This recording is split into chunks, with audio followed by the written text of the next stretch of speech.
even MailCon, I think, is going to have a whole different way about how they're going to have to go about this entire event because email marketing is going to be really different really soon.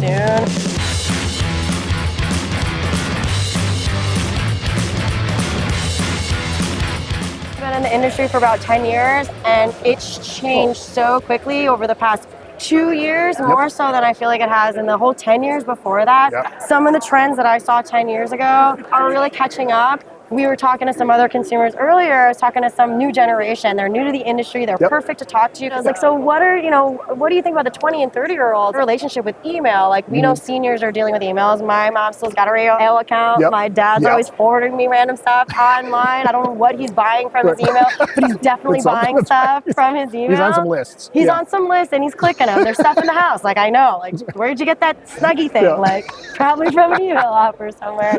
But the younger generations, they're not really clicking. And basically the response was, I only check my email if it's something that I need to confirm. So if I got a bank account, I need to confirm. Or I got a ticket to a MailCon event, and I need to confirm. It's the only time that they're really engaging with those emails. Maybe they're engaging on offers more on social media, but the same person said, well, I can't even believe Facebook is still around. Like, Facebook is like so dead, basically. And like, Instagram's on its way out. My husband's a teacher in high school. The kids are downloading right now in droves a new app that is basically going to replace TikTok for them. Like, even if we don't see how consumers are working with email now, then we just need to build that for them. Like, I have an email address. We have email addresses. We're just using them for very specific purposes. And same thing. What do you want? What do you not want? Let's not try to make it up.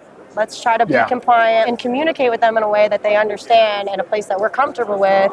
And, hopefully that'll be part of our future in email. Younger generations are always, they act differently. And then they get older and sometimes they start acting like the older generation. The kids are like, email, whatever, I only use it for this. And then 10 years from now, are they using it the way we use it? I'm curious to see if that's the way it's going to play out. Yes and no. And even for myself, I think even the 30 and 40-year-old generations are also using email a bit differently. Like, we're too smart. And that's the conversation that we had. We know it's an ad and we're not clicking on it. In social, even now, we're not clicking on ads in Instagram. You're giving us too many and we're just ignoring all of them. We're sometimes we're clicking on 5 or 10% before.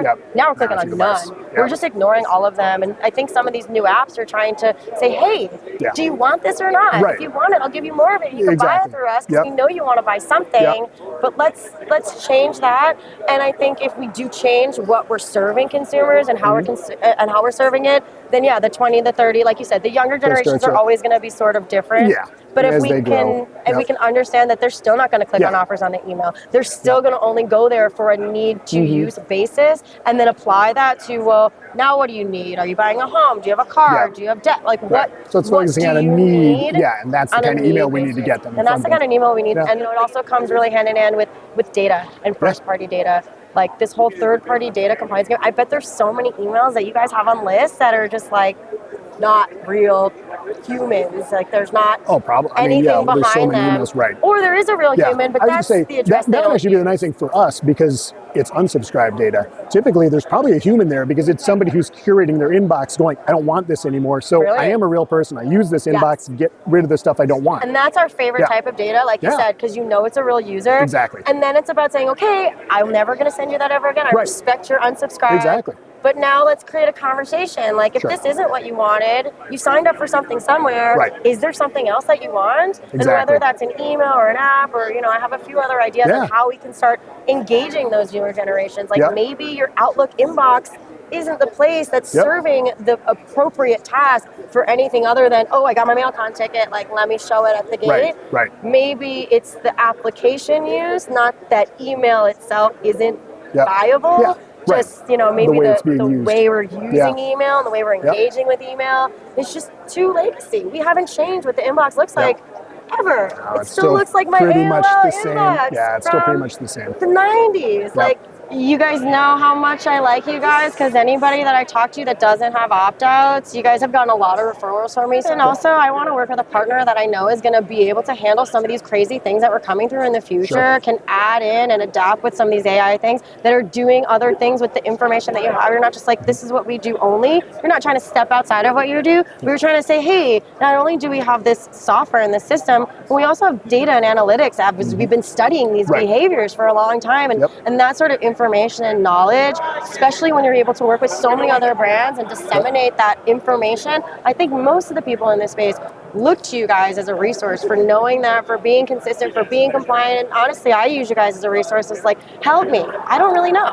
Sure. Tell me what I need to do and I will do it. And that, I think, for most companies is huge.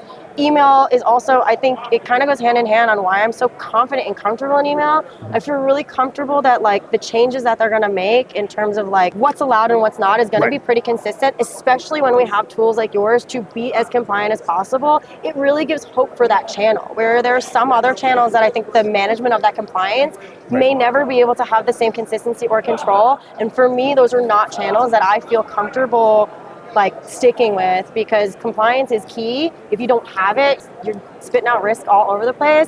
Or as somebody who's a consultant that provides services to other clients, I can't risk my reputation providing something that's not going to be 100% all the time. And I feel really confident, not just with Aptismo, but with email as a channel overall, knowing that there is a partner like you guys on that forefront, making sure that those things are consistent across the board seamlessly. You integrate with everything. It's so easy. Like, I don't even think I logged in. I signed the contract, sent it to ops, and everything was shifted over. It was amazing. Like, it was awesome. So yeah, I'm excited. That was ridiculous. Awesome. Yeah.